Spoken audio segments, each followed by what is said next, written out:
Hey everyone, welcome back to Corporate Decoder, the place where we decode the hidden meanings behind corporate filings.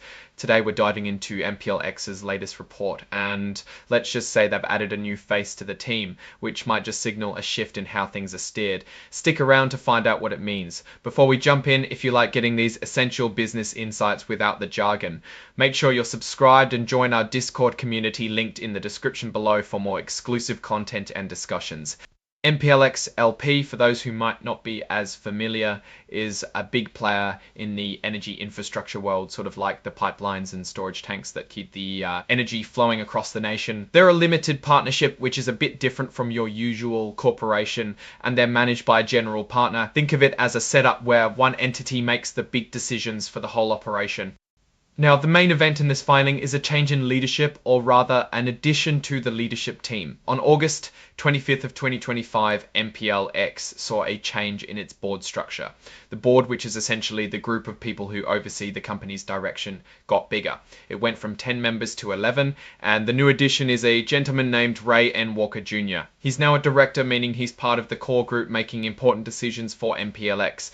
What's interesting about Mr. Walker's appointment is where he's expected to lend his expertise. He's slated to join both the Audit Committee and the Conflicts Committee. Now, the Audit Committee is like the company's financial watchdog, making sure everything is above board and accurate. The Conflicts Committee is a bit more specialized in partnerships like MPLX, handling situations where there might be potential clashes of interest between different parts of the company or with its partners. Having someone with oversight experience in these specific areas can be a real asset, suggesting a focus on financial governance and smooth operational dealings.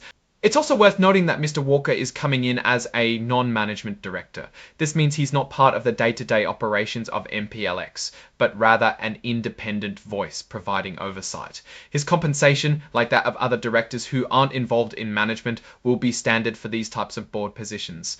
The report mentions that the details of this compensation were laid out in their big annual report back in February, so it's all out in the open. While this specific filing is light on detailed financial tables, we can look at what it implies. Adding a director, especially to committees focused on oversight, often means the company is either preparing for new growth, facing new challenges, or simply strengthening its governance. Given MPLX's role in energy infrastructure, which is a dynamic and often complex sector, keeping a sharp eye on finances and potential conflicts is crucial. Think about it, the energy market can swing wildly based on economic conditions, regulations, and global events. A strong, well-informed board can navigate these waters much more effectively. Mr. Walker's appointment, especially to the Conflicts Committee, could point to an anticipation of more complex deals or a need for sharper management of relationships within the partnership structure. The report is signed off by Molly R. Benson, who holds a pretty significant title, Chief Legal Officer and Corporate Secretary. This tells us that the legal and corporate governance aspects of this appointment were thoroughly reviewed and approved, which is standard for such a filing, but it also reinforces the importance of formally documenting these board changes.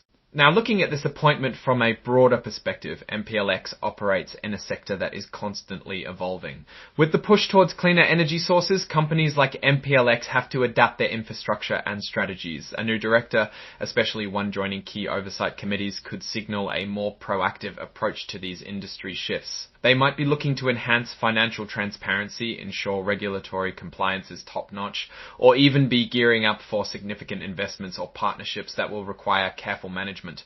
It's not just about filling a seat, it's about adding a specific type of expertise to the decision-making process. What does this tell us about MPLX's direction? Well, the fact they expanded the board and brought in someone for specific oversight roles suggests a commitment to robust governance. In an industry where trust and reliability are paramount, a well-governed company is often seen as a safer bet for investors and partners. This move positions MPLX to potentially handle more complex financial maneuvers or navigate tricky stakeholder relationships more effectively. The risk here could be if the added oversight becomes overly bureaucratic, slowing down decision-making, but generally an increase in governance expertise is a positive signal.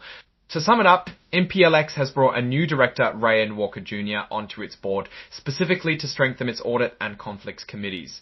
This indicates a focus on financial rigor and managing potential issues within the partnership.